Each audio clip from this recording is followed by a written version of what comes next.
Hi, Rena. I just was going through the assignments and trying to keep track of everything and laying out this week, and I totally realized that I messed up for you, and I did not put in there the assignments that I said I was going to. I think I saw you had your country profile finished. Yep.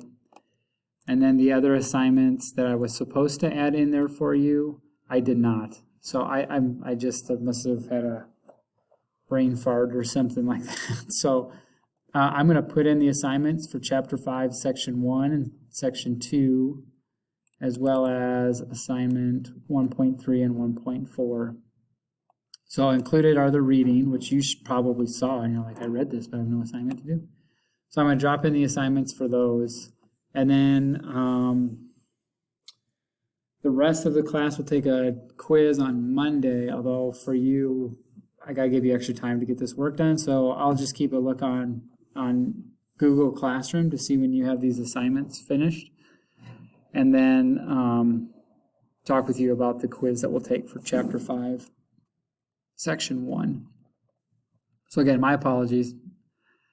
I don't know what happened. That's just that's my fault. So I'll get those assignments to you, and then obviously give you time to get them finished as you need to.